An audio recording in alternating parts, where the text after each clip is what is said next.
My mom was a single mom, so I grew up not knowing who my biological dad was, and so I felt like there was a piece missing. So it was that whole learning to love myself as a whole person has really been the key. For the more I love myself, I find the more I can love others.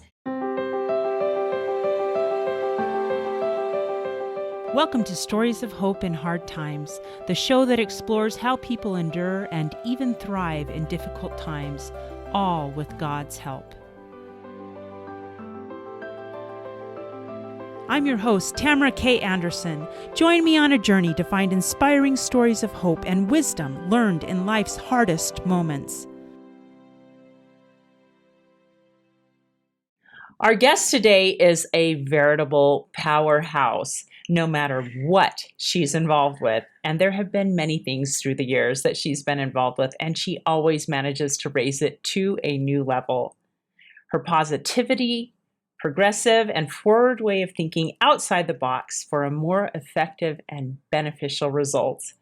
Her integrity is unparalleled, and she has no problem holding people accountable, especially those in positions of leadership and authority, to ensure that the best results are made. Through all this, she really is all things rainbows, unicorns, and glitter. Lots and lots of glitter.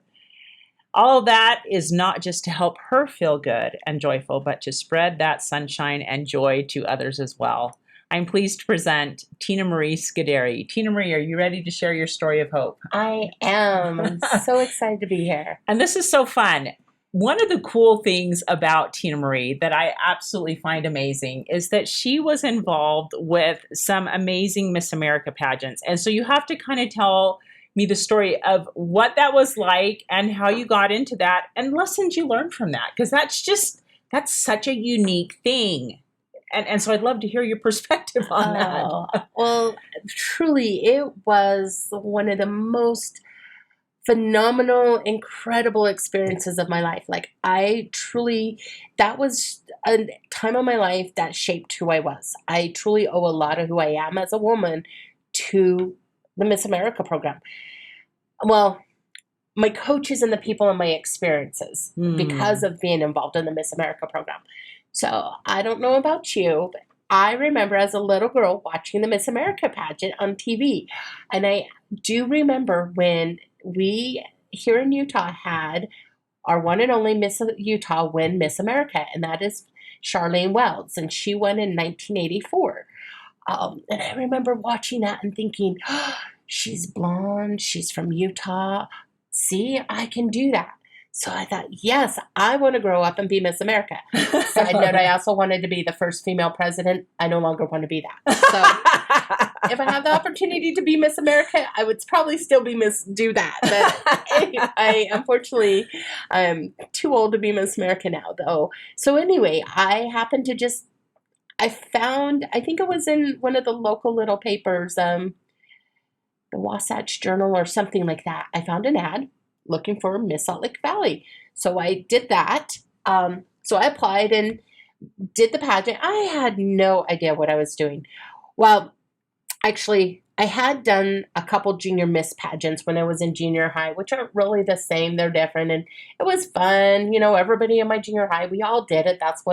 So it was fun. But Miss America was a different level.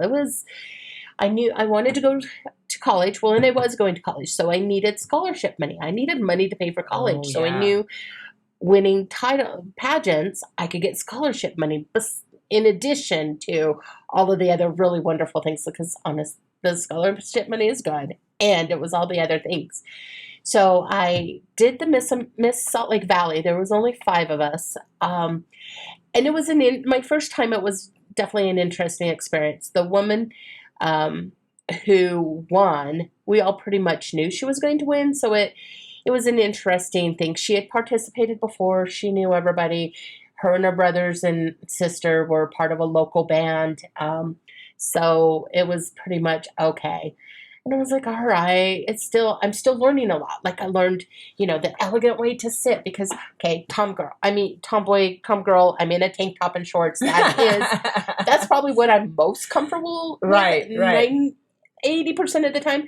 Though I do like dressing up. I just didn't know how or how much fun I enjoyed it until doing the pageant. So did the pageant.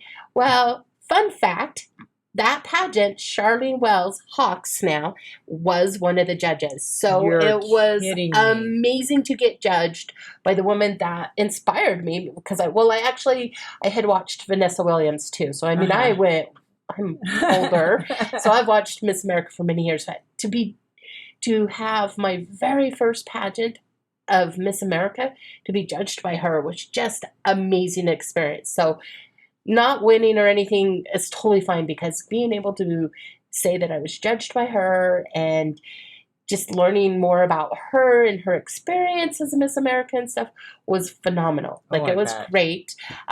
Though again, my first pageant was kind of I'm not so sure. So I thought, all right, I'll do it again. Because I'm one of those people that's like, well, let's do something like, as long as it's harm to none. Like, I'm like, all right, let's do it again. Let's see. It didn't go so well. So then I found, again, an ad for Miss Salt Lake County. Oh my gosh. So Miss Salt Lake County, I had to keep calling the director. Could not get the director to call me back. The name was Kelly. I, of course, assumed it was a woman. Nope, it was a guy. So which is great. So he finally gets back to me. So I do Miss Salt Lake County. And at the time, Miss Salt Lake County was the largest local pageant in Miss Utah. It was huge. I was the last contestant, and I was number 26, I want to say, or 27. So like I said, my first pageant, 5.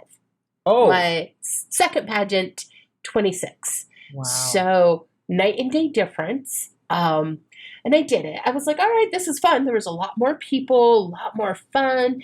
The one who was the Miss Salt Lake County was actually Miss Utah. Oh, wow. So she was there. So it was really very high quality. It was just phenomenal. I learned a lot. I had a lot of fun. Like, it was fun. Mm-hmm. I didn't win at all. Like, I didn't even come close to placing, which was fine. Though, again, cool part about that one, being the last contestant, I was judged by, one of the judges was from the Miss New York State pageant, who worked with Vanessa Williams, who coached her and got her to Miss America. So, wow. I mean, my first 2 experiences, like the 2 Miss Americas at that time that I really knew that it was like, I mean, there were some others, those are the 2 that really, as a little girl, stuck with me. So they had to have a tradition back east, is the last contestant during the interview process gets to ask the judges one question. Ooh. So I was the last contestant. I was like, great. Okay. So not being the feminist that I was too, I was like, why do we got to wear swimsuits? I mean, I asked that a lot more elegant, of course. I said, okay, my question is this. That's easy. One question, easy. Why do you have us wear swimsuits? And the response from all the judges, especially him, was because we need to see 2 things. One, how confident are you? Because if you can walk around in a bathing suit, and Miss America at that time, it was a very nice, well-fitted one-piece suit, a swimsuit, and then we had to wear heels, to make it more elegant and stuff. He's like, and we can see how well you're confident walking around in a swimsuit. He's like, because you can hide behind the pretty dresses, you can hide behind your interview suit. Your talent is something that you're passionate about. So your confidence, we can truly see from wearing this when you're in the swimsuit. The other thing is Miss America is a physically demanding job. I mean, and most people don't realize how demanding it is. When you are Miss America, you start, the moment they crown you, you go right into a press conference. And it is nonstop press conferences and traveling, and you don't see your family for a year. Wow. Like, it is you work 7 days a week. You are all over the place, and you are representing Miss America. You are their spokesperson, and so you've got to be able to just go and be in front of the media and get asked the questions and just to have that stamina. And I was like, oh, So after that, I was told, and which was great because it was my second time being, then we did the swimsuit part. So we start with interview, then you do swimsuit, and then you do talent, and then you do evening wear. So I was like, great. Anyway, fast forward, of course, didn't win, had a great time. It was a lot of fun.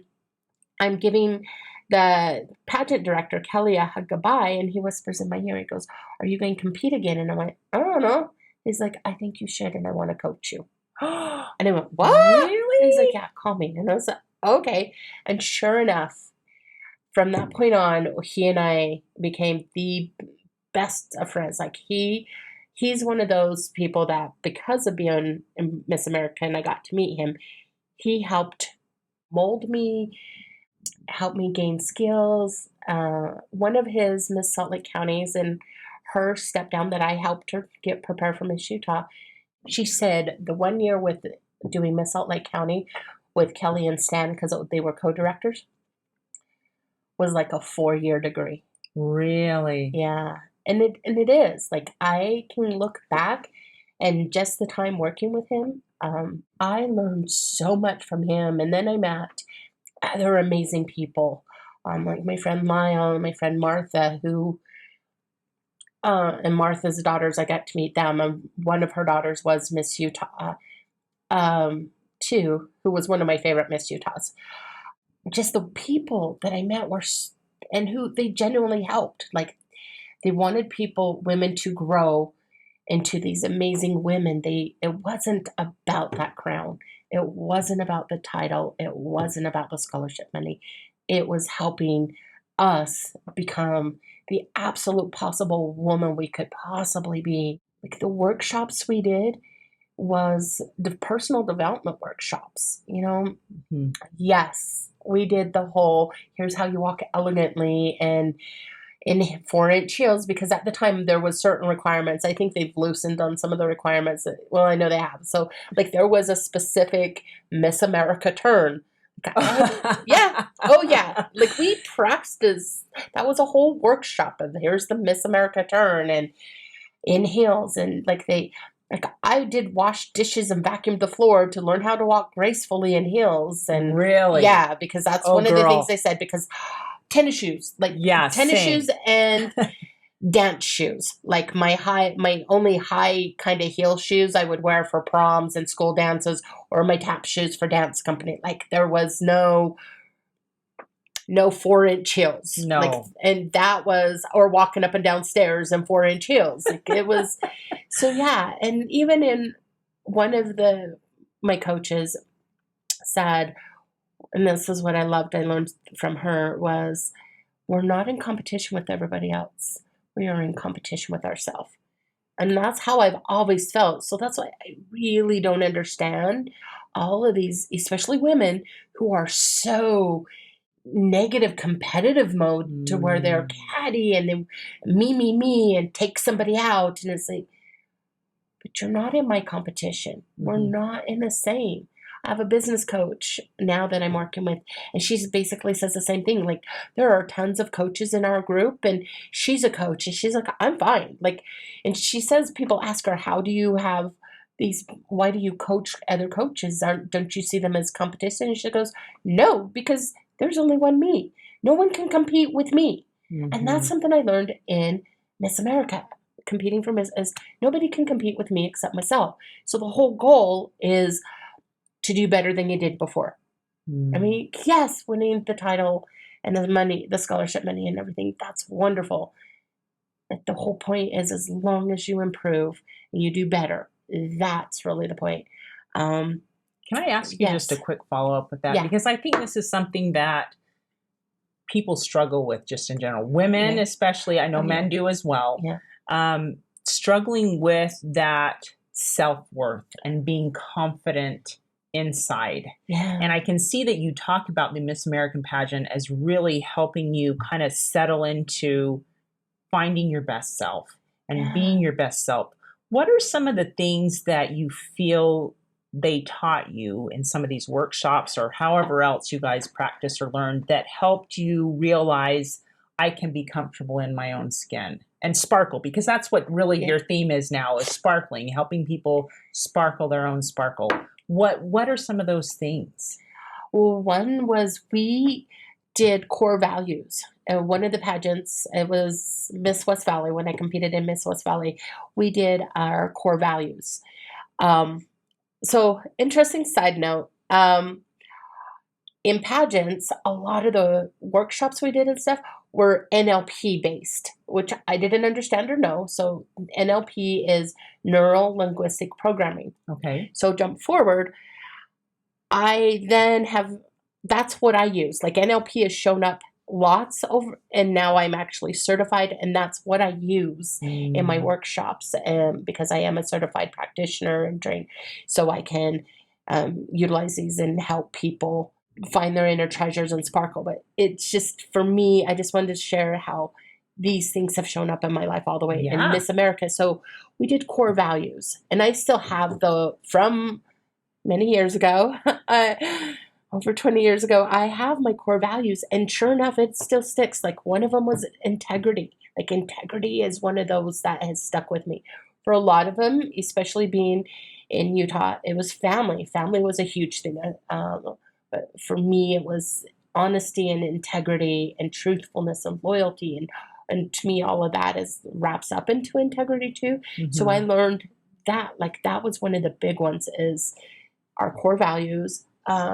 Other workshops that we did it was confidence building. Though even the walking in the hills, that is confidence building and being secure in who you are, because those hills are not easy to walk in. No, they are not.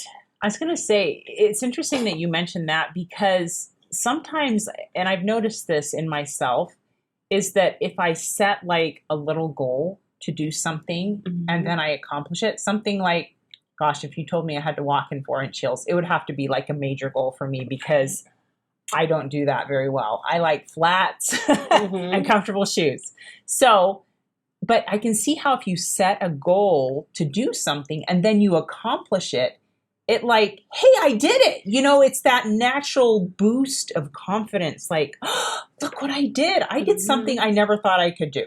Oh, yeah. So I can see how learning to walk in 4-inch heels, setting that goal, accomplishing it, would naturally boost your confidence in yourself. Well, if I can do this, maybe I can learn the Miss America turn, or maybe I can, you know what I mean? You mm-hmm. If I can do this, I can do something else. And so continuously setting maybe a harder goal or something like that, so that you can then accomplish that.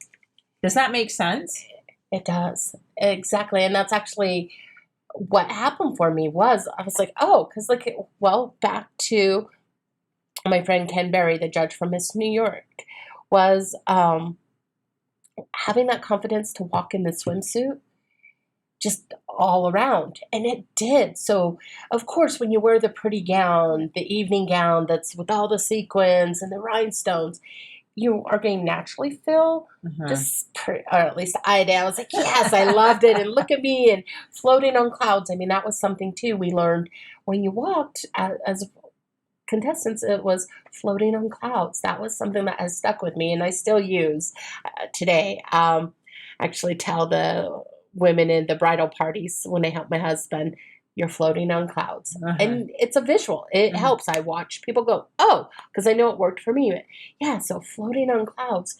Though the more confident I was when the swimsuit, if I could walk out there on stage in a swimsuit and like, yeah, and you got the people doing the cat calls and what have you, and I'm still like, I'm rocking it. I got this, and I've got like, cool. That just, when you put on the evening gown, of course, you're even more elegant and more confident, because part of the evening gown is we would get asked a question. We wouldn't know what question on stage in front of everybody, just like they do in Miss America. And so, and that part I always loved. I'm like, I have always loved it. But, and then also, it's, again, building your confidence, like you said, setting the goal and being able to walk in the 4-inch heels. Also, that confidence comes through in your talent. Mm-hmm. So I did dancing because I'm a dancer and loved it. So it helped me. Even it just is a ripple effect. It just affected everything. And goals was another thing. Like we had to set, here are certain things that we learned on goals and how to set better goals. Interview skills. I can pretty much my interview skills are amazing. Like, I mean, they might be a little rusty because I really haven't done it. Back then, I could have walked in and, for the most part, be one of the top. If I didn't get the job, I could have been one of the top people. Like, I always scored high on interview. My interview, I scored super high. Like, I knew I was great in that area. You have the gift of being able to speak confidently, and that's awesome. And be able to ask all sorts of questions. Like, we, of course, had to know, like, I was reading the newspaper because back then we didn't have the internet like we do now. Right? We didn't have Google. So, I had to read the newspaper and, stay up to date and CNN and all of that. And the other thing was timeliness and punctuality. Like, oh my gosh, I was always late. I was always late for stuff. And we pretty much got told, if you care about anything, you show up 15 minutes. So I would have to show up on time was 15 minutes early. Wow. I mean, so yeah. Kind of like the military. Yeah, and it is. It was pretty much you show up because how you show up, if you show up on time, it just helps the rest of the way. So when I showed up on time, the 15 minutes early, I had that time to be calm and prep myself. When I could walk in the hills, I felt more confident. I stood taller. Like, it just helped all the way around. And those are all skills that stay with you. The crown, it's a one-time, it's it. Like, you can only be Miss America once. And I think you can only be Miss Utah once. Like, it's a one and done. That's it. You get a one time. But those skills are lifetime. And, I had a lot of people who knew me. All my friends are like, why are you doing this? I'm like, because I want to. It's Miss America, so I'm young. And yes, it's about the pretty dresses and the crown and all that. But it was something I wanted to do. And they're like, but you're such a feminist. Because I was. I'm all about women's rights. I'm all about equality and equity, and let's all be fair to each other. And that's why the swimsuit thing. And so it was nice to be able to have that answer and say, yeah, but I now know that I have the confidence. I know I need to work on my physical fitness, which I knew I needed to anyway. But, the skills I gained from that, I didn't learn in school. Not high school. I really wish we taught those in high school. I didn't learn them when I was attending the U or Salt Lake Community College. And actually, some of them I didn't learn until I started doing, like, my NLP training. Started doing that. Did I learn some of those skills? Wow. And because I had those skills, it helped me to do other stuff. But yeah, these are skills that they're not taught. And that's also why, realizing now, I truly feel by sharing those gifts and teaching women those skills in different ways, like they need to be in fun, bite-sized ways, because especially now we have such short attention span. We need to have it in bite size, and it's got to be fun so it can be easily digestible and usable. Because I have spent years and hundreds of dollars, if not thousands of dollars, attending workshops and purchasing, this online course and this book and doing this and that.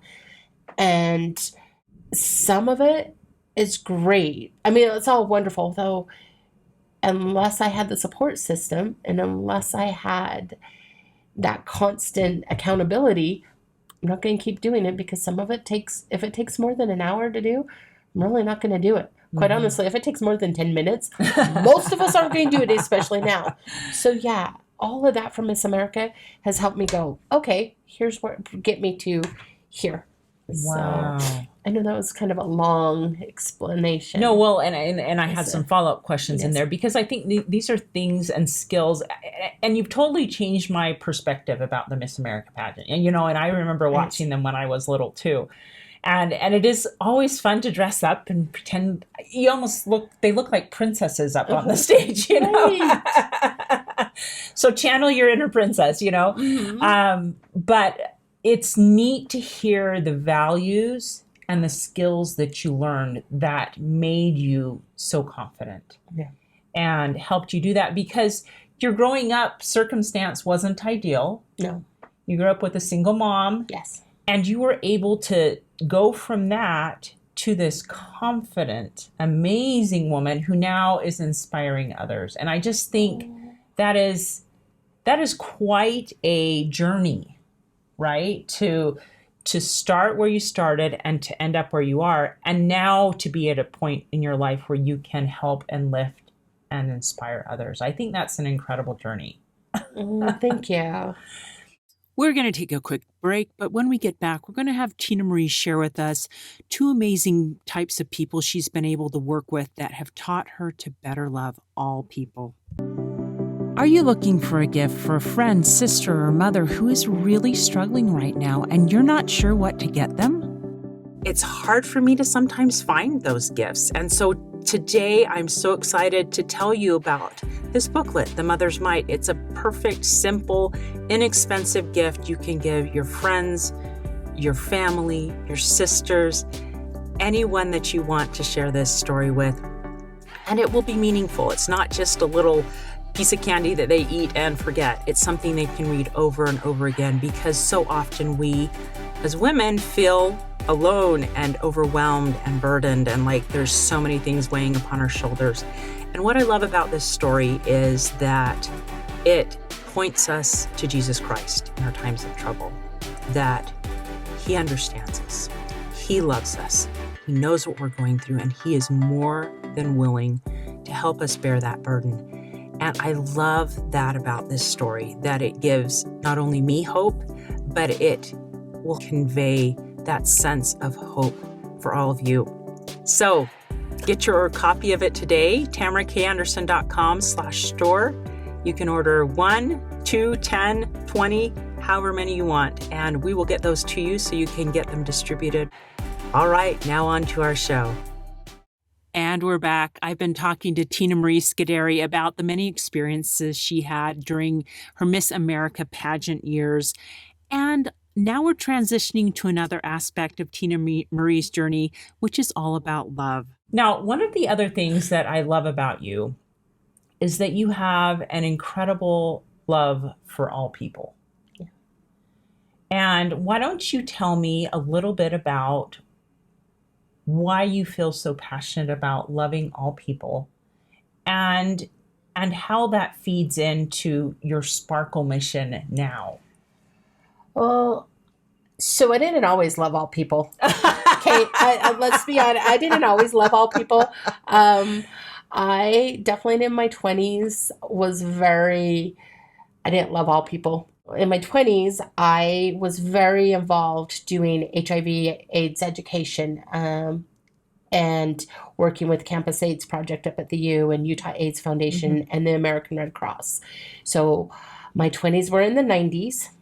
HIV and AIDS was not talked about really. I can remember when I worked for Utah AIDS Foundation, and we weren't allowed to leave messages for people because you couldn't say anything about Utah AIDS Foundation because of the stigma of, we couldn't, any of the mail just didn't even have a return there were times it didn't have a return address. Wow. They couldn't have logos. They couldn't be out there and do billboards. I mean, they just started to do billboards in the mid-90s because of the stigma, because of the prejudice and discrimination that happened. And to me, I think that's where I started to learn to love more people, because I didn't know, to the best of my knowledge, when I got involved, I didn't know anybody that was HIV positive. What I knew was the Ryan White story, and who was the young hemophiliac who got it from a blood transfusion. And I watched his story and followed his story of how this poor boy, who he wasn't contagious, yet could not go to school. Yeah. Couldn't drink at the drinking fountain. So I mean, similar to the civil rights, Black people not being able to drink out of the same drinking fountain as white people. I've seen it with LGBTQ people, gay and lesbians not being able to use the same bath. it doesn't rub off, okay? Mm-hmm. It's not a disease. It doesn't rub off, and especially with HIV. And I realized there was a lot we didn't know. We were learning. It was a learning process. So that was my first bit. Why can't we love everybody? So the people I didn't like were the people who didn't get it, who were so close-minded. I really didn't like those people. And probably didn't love them. Like I really, let's be honest, I probably did. I didn't love them. So what I did learn too from my friends who had HIV and from working in that community and environment, and as back then for some, they didn't know it was a death sentence. So the moment they were tested and found out they were HIV positive, and then the diagnosis of full-blown AIDS, and then death, for some could go months or within a couple years. Now, I do have friends that have been with me and that we've become really close. They're part of my 5. I have a top, not a top 5, but a list of 5 people that I've always said the moment that those 5 people are gone, I'm out. It would be too much for me to do, because watching them die, and it was a horrendous death at times, and lonely. Like, so many of them died alone.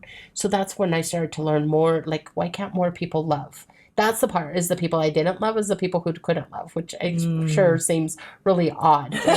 So I was mad and angry, though, as I've gotten older and wiser, I've learned love is the most powerful energy, gift, tool, whatever you want to call it, feeling, emotion, and especially when it's unconditional. Because, I mean, we all love, and a lot of us are really unaware. I know I am, and I'm working on it, that we love with conditions. I'll love you if you do this.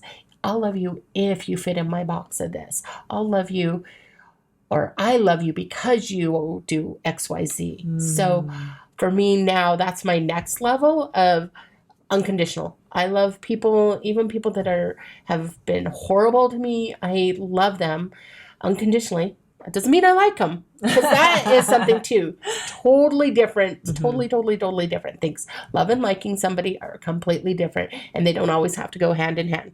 So I really believe we can love everybody unconditionally. We don't have to like them, and we don't have to agree with them. And that is something too. So the more I did the work especially the work I've done in the LGBTQ plus community, and that's the lesbian, gay, bisexual, transgender, questioning plus community. I have learned the more I can come from a space of love, the better, because believe it or not, the opposite of love isn't hate, it's fear. Really? It is fear. And I actually learned that from a dear friend of mine, Bruce, who when he talked about it, I went, oh, that's so true. Because if you think about it, what do people hate? It's things they fear. Okay. Now, there is genuine hate. I do believe that there are some things there is that, and people that genuinely have the hate. And that is more of an emotion that is tied more, for me, what I believe is more with anger and stuff. But the opposite, which people would think love and anger are opposite. No, it's fear. Because once they don't fear something, they can love it. Yeah. If you really, so once I started thinking about that and learned that, it's true, and I've watched it. The more I come from a space of love, especially the ones with fear, they're not so combative, they're not so defensive, and they are more willing to at least come to the middle. We don't always have to agree. Like I said, they don't have to come to my side. And that's the work I saw and I saw this really happening with the work I did do in the LGBTQ plus community, and especially with an organization that my husband and I and another friend started back in 2003, Transgender Education Advocates of Utah. And what that organization was started for, and it's since evolved to do other things, is to help those who were transitioning from one gender to the other. Because back in 2003, there wasn't anything really. So, and those are people I have watched too. That's helped me learn or grow my capacity of love, of watching these people that are so miserable. I mean, there's parts about my body I'm not thrilled. I mean, I weigh more than I would like. I wish, I was healthier and could climb stairs and hike and that. Like, there are things, absolutely. But you know what? I still love my body. I still love being female. I might, be the tom girl female, and I still love being female. I've watched these people who they truly, they hate and they despise, and to them, dying is a better option than living.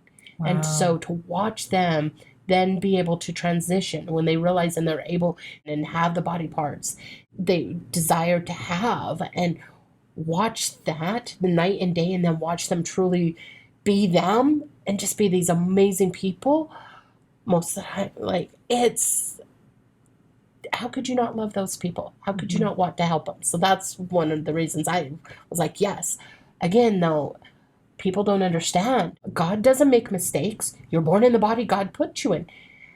Okay, though I believe we're all souls. Our body's just packaging. Okay, it's our soul, depending on the lifetime. Like, so I know my soul is absolutely female. And I know people that are transgender that you can tell that their soul, I mean, just everything about them just oozes opposite of what their body says. Like, you just know, you can tell that there's a disconnect. And then when they get to be have their body fit, it's beautiful. So again, they're just human beings. Why can't we love them? Why do we have to judge people based on a skin color or a religion or a disease or them not being in the right body that they feel they should be in? That's not our journey. Why are we judging? Why can't we love and let them and assist them? So I, again, speaking up for the underdogs, was like, all right, let's do this. And we met with legislators that are your most Republican, conservative, and close-minded, mostly because they don't have that experience. And I'm not saying anything negative about them. Those are negative things. It's just, I watched them, and then when we could go and have the conversation with them of explaining that when people feel death is better than living, and explaining the difference, I watched the walls come down. I watched the fear dissipate. Yeah. And so to me, I've been blessed to be able to be part of that and watch that. And that's what's helped me grow my love muscles and just really have a space of love, even more so, because I really believe if more people were, felt secure of who they were, had their knew that they were valued and had self-worth, I just feel the more that we are in that space and more that we're in a space of love, that we know what our passions are and are in the space of following our passions and finding our inner treasures and knowing our value and self-worth, the better the world would be. We would not have the world we have right now. Yeah. And I'm not saying we would all have to be the same and we have to, kumbaya. I'm sure that's what a lot of people are thinking. No, it's a difference. We all still need to be individuals, because quite honestly, if we all liked vanilla ice cream, that'd be so boring. Wouldn't it, though? Yes. It's good that we're different. Yes.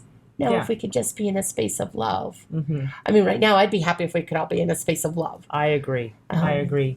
So what I've learned listening to you share your story right now is that it seems to me that there are at least two components to helping dispel fear of something that you don't understand.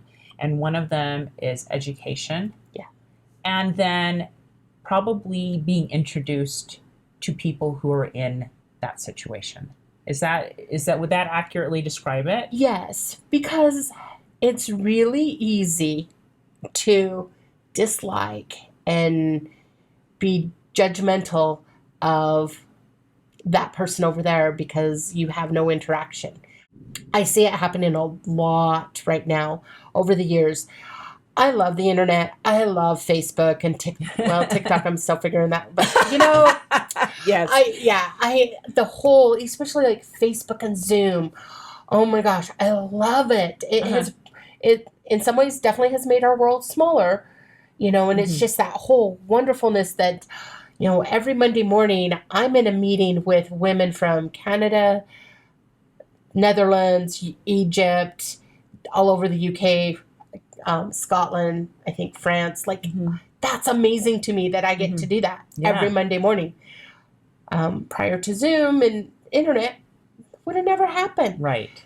Though what I also see is it's such a disconnect because we don't have that face-to-face, that human, that energetic exchange with people. So it's so much easier for people to be like, oh, I don't like you, and attacking, versus once you put a face and be able to have that, see that person, so like, especially, so two incident situations. So like my friends, when they started with HIV and AIDS education, I got to watch, again, people who, to the best of their knowledge, had never met somebody that was HIV positive or had AIDS, to the best of their knowledge. And I say to the best of their knowledge because we don't know. Right. Being HIV or positive or having AIDS, being LGBTQ, you don't know. Just like you don't know somebody's religion necessarily unless they wear something that's specific to that religion. Right. You don't know. Yeah. So it's until you actually know and put the face. And I have watched people go, oh, so you're human. Oh, you remind me of my uncle. Oh, you remind me of my aunt. Oh, you remind me of my brother. Oh, you're a mom. I'm a mom. It's that connection that we need. Yeah. Oh, absolutely. So we went back long ago, we would do what was called PWA panels, which is people living with AIDS.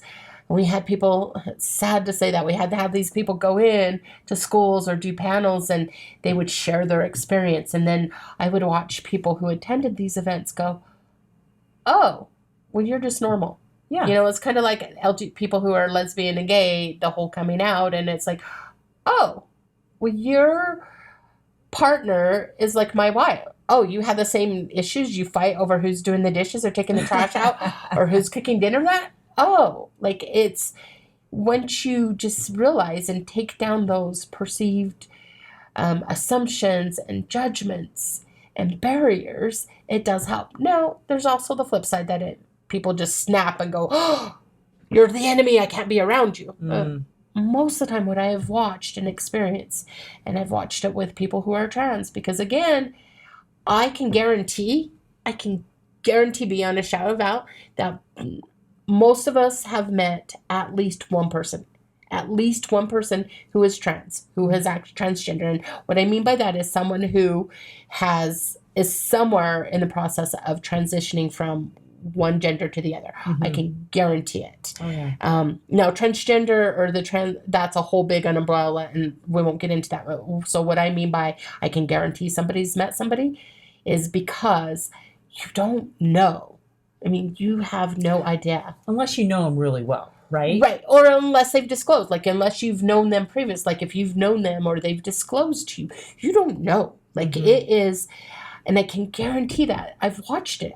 Like these people, you have no idea. Like I can show you celebrities. That was part of what we would do with our Trans 101 is we would show a whole bunch of pictures of different people and ask people, well, which one's trans? Who do you think is trans? And they'd be like, oh, none of them. Guess what? All of them were. Oh, wow. Or maybe one. Pick out there was one who wasn't. Oh, wow. Because you wouldn't know. Unless they come out and they tell you that. So, and again, every single one of us, just like every single one of us prior to it being more open and accepting, all knew somebody that was lesbian, gay, or bisexual. So all of us know somebody that's HIV positive. I can guarantee every single one of those things. Yeah. So we've established that it's important, first of all, to educate yourself, especially if it's something you fear or don't know enough about. Educate yourself. Yes. Talk to somebody. Try to get a connection so that you feel like you have a better understanding of it. Because the more we learn, and I found this even with diseases like autism. When my son was first diagnosed with autism, it scared me. Right. And it really, I didn't want to talk about it. But the more I've learned, I mean, to the point now where I'm a huge proponent of autism, you know, and it's just a matter of educating yourself, having connection to someone who has it, and it goes the same way, and learning that you can love people with all different disabilities, challenges, whatever they're going through, you can love them. Yeah. So what would you say is the key then to learning to love people who you're struggling to love? Because I know you said that you're on your path moving forward, and you've obviously overcome some obstacles in your life. What are some of the things you found that have helped you overcome these barriers when perhaps somebody has hurt your feelings or something like that? What are some things that you have done to overcome those barriers? The biggest thing is I've got to love myself. And working on self-love has been a huge thing. You know, as you said, my mom was a single mom, so I grew up not knowing who my biological dad was, and so I felt like there was a piece missing. And my mom and I have talked about this, and then she remarried, and an amazing man who loved my brother and I as his own, and wonderful dad. He was our dad. So, but I grew up feeling like there were pieces missing because I watched everybody else. So it was that whole learning to love myself as a whole person has really been the key. For the more I love myself, I find the more I can love others. Another piece is forgiveness, especially when they have been caused harm to me or someone I love or been so awful towards me. Forgiveness for them, forgiveness for myself, which most of us forget that we need to forgive ourselves. So it has really been working on truly, the more I can love myself, the more I can love them. And the other piece, other things too are, I don't know their situation. You know, I remind Christopher all the time when we're driving and he gets all irritated with people on the road and stuff. And I'm like, we don't know their situation. We don't know why they're racing. Okay, we don't know if they just got the call that their partner's having a baby and they have to get there. We don't know if the loved one, they got that call that they're dying, get here now. We don't know. So again, not making assumptions. That's a big thing. No judgments and no assumptions. Because we don't know. Really and truly, we don't know. So if we could just love and say, send them love. And that's one of the things we do. We're like, may you arrive safely to your destination and everybody around you and sending you love. That's what we do. When we're love that. Yeah, shifting out of road rage, it's to shift in love. So it's a constant being consciously aware of what your thoughts and what you're putting out there. That's another thing to be able to love it. It's like, it's a conscious effort. Like I said, I'm really working on going more and more of being able to love everybody no matter what. And there are days it's very challenging. Very challenging. And there are some people that, oh my gosh. And I take a deep breath. And I remember they're human. They're somebody's sister. They're somebody's daughter. They're somebody's mom. They're somebody's uncle. They're somebody's brother. We don't know. They matter to somebody. And I wish them well. I may wish them well, not far away from me. Okay? That's something I learned from my mom. Wish them well, far away from me. You know, they can go live their happy life. And I do. I wish for everybody to be happy. Because again, if I'm holding on to anger and and judgment and all of that towards people and not forgiving people, I'm not creating the world I want. So it is back to me being accountable and being consciously aware of, this is the world I want. I want to create a world. And I was put here on earth, I truly believe this, to help create that world, to make that change of a more loving, welcoming, compassionate world. And it starts with me. So yeah, it is that. Okay, I don't know. So I take a deep breath. Breathing is key. Breathing, those deep breaths, count to 10, whoever came up with that or just put that out there. Brilliant. Right. So yeah, those are the things. The other thing I do is, how would I feel if somebody was reacting the way I was going to react towards them? I wouldn't like it. You know, I've been through several situations where people who didn't know me believed what other people were saying online and trashing me and what have you, and they all believed them. and they've never taken the opportunity to get to know me. I know that doesn't feel well. So why would I want to put that out there when I know it doesn't feel well? Yeah. So it's that, remembering I don't know their situation and putting myself in their shoes of sorts. I wouldn't like people doing that to me. That golden rule, right? Yep. Yes. That has always, as soon as I learned that, I was like, well, duh. So of course me and my logical brain is, well, why doesn't everybody? It's so easy. Do unto others as that you would have done unto you. Because, like, I'm not going to be mean to you because I don't want you being mean to me. So, I know, right? I mean, it's so simple and easy.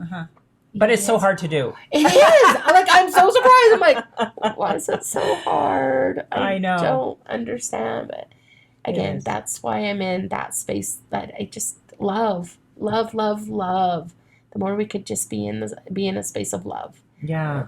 No, this is amazing, and I loved as you were talking there how you started with one of the keys is learning to love ourselves, and I think that's something that is harder to do sometimes because we know ourselves, the good, bad, and the ugly, right? But I love how you talked about changing the way you think, and that we have that control over our own minds, and that when we see ourselves slipping into things like not thinking positively about someone, we can change that thought. Right. You know, both about ourselves and about others, you know, and it's good. So let me ask you, this feeds into, Teinamarrie has this amazing Teinamarrie's Treasures. Yes. It's an online store, and tell us all about what you do and what Teinamarrie's Treasures is, because this has just become your mission in life. So to help people love themselves and sparkle their own unique way. So, and it's my name, Teinamarrie's Treasures. And treasures, because we all have treasures inside of us. Sometimes we're not aware of them. We all have, you can call them gifts, skills, tools. We all have them. And what I have learned is our treasures are buried inside of us. So I'm helping people get those treasures out, like clearing their clutter, having more gratitude, setting goals, and celebrating. And, you know, and for me, I am the divalicious diva of Teinamarrie's Treasures. I am not the CEO. I'm not, yes, I'm the owner, though I am the divalicious diva. And which is equivalent to CEO, but CEO is boring. Yeah. Anybody can be a CEO. You have to know something about Teinamarrie. She's fun. So, yeah, that's how I sparkle, is being a divalicious diva. Now, I empower everyone to find their own sparkle or shine. This also ties back to Miss America. One of my dear friends who was Miss Utah, she talked about shining your light from your heart. That was one of the first times I really understood that concept, and that we all have this light that can shine. So again, I learned it back in Miss America. It really, a lot ties back to Miss America. So I don't know what that light's shining. So it might be a shining light. It might be a sparkle. It might be being divalicious. It might be being glitter, sparkly, being glitterified, you know. I don't know. What I do know is we all have it inside of us. And that's what I want to help people bring out and be more confident in, and being able to really step into that. And the sad part is I feel a lot of us need permission, because we have been told in so many different ways, dim your light, dim your sparkle, don't be who you are. You know, you got to fit into this mold. Whether it's our parents saying, well, you're going to go to this school, you're going to be a doctor, or our friends of, well, you've got to fit into this clique and we all look like this. Or if it's a job, this is the degree you have, so this is a job you can do, you know. Or society saying, well, you're of this religion, so you must fit in this box. Or no, I need the permission to be ourselves. Clear all that. That's all clutter in my mind, in my opinion. That's all clutter. Clear that out, and you have permission to sparkle or shine or be divalicious. Whatever it is for you, you have that permission to glow. Like, just do it. Now I have Teinamarrie's Treasures as a way that I'm able to take that into the world and do it in fun, easy, sustainable, elegant ways. And as I level up, I want to bring others up with me. And I want others to share that. Like, the more we sparkle, I don't know if you've seen that meme on Facebook, and it's someone who they're yellow, they're colored in yellow, and they've got all these people, and they're not colored in, they're see-through, and they come over and they touch one person, and that part you see as the meme progresses, they start to turn yellow. So it's supposed to be sunshine, and more people, the more they touch people, the more that color yellow, the sunshine grows. That's what I want. That's me. I'm the ripple. Like, I create that ripple and then have ripplers. I learned that word. I love that. Ripplers. I like that. Because it just goes on out. That is awesome. So why don't you spell your name so people can find you? Yes. Because, and I will for sure put it in the show notes, because Teinamarrie is unique and wonderful, and her name is spelled uniquely and wonderfully. And so I know if you're going to go out and Google Teinamarrie's Treasures, you might spell it wrong. So please spell it for us so people can find the unique and wonderful Divalicious you. And I can guarantee I am the only Teinamarrie Scuderi. So it's Teinamarrie.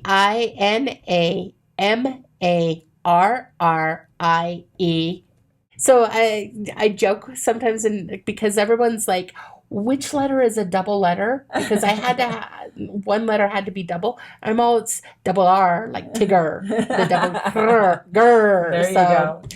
Helps people remember that it's the double R's, not the double N's. Nice. So TeinaMarriesTreasures.com.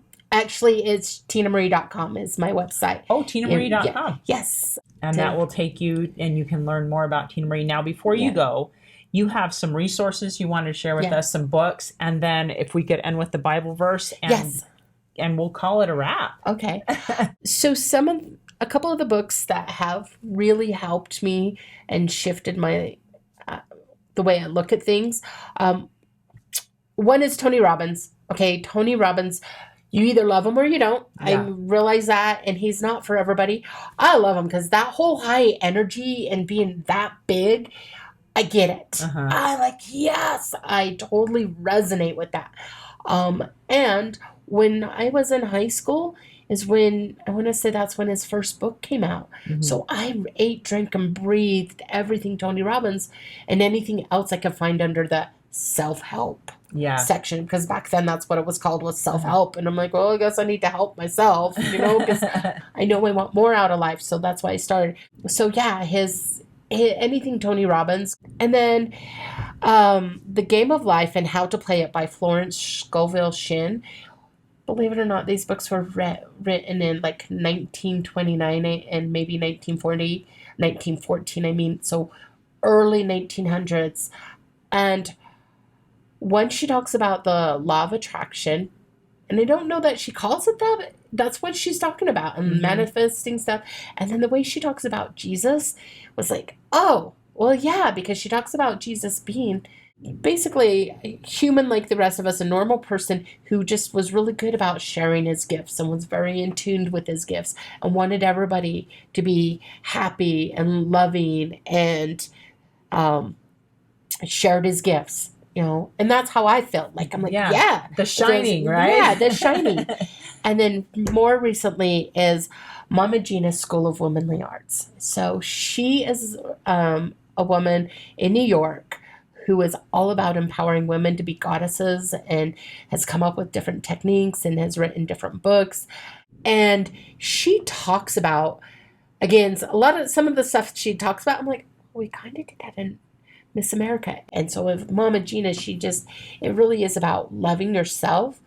I love the fact that there are these tools and resources out there to help people go, oh, okay. Whether you come to me, which I would love, though I'm not for everybody. I guarantee that. I'm not for everybody, and that's okay. And not everybody's for me.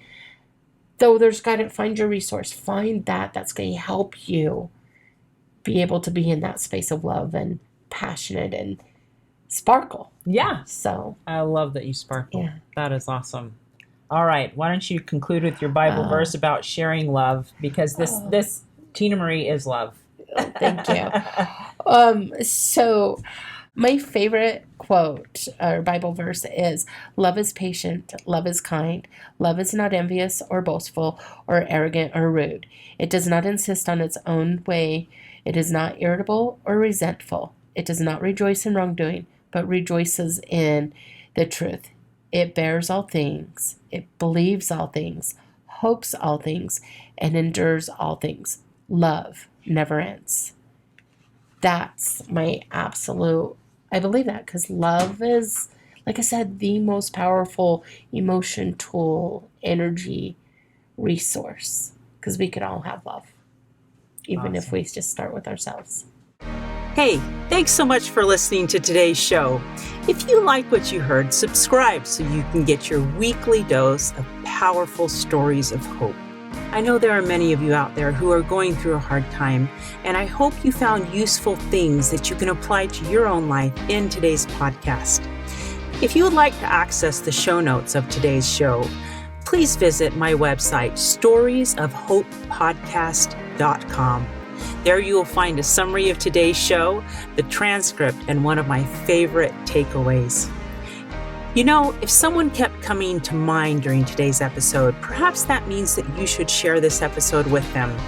Maybe there was a story shared or a quote or a scripture verse that they really, really need to hear. So go ahead and share this podcast. May God bless you, especially if you are struggling, with hope to carry on and with the strength to keep going when things get tough.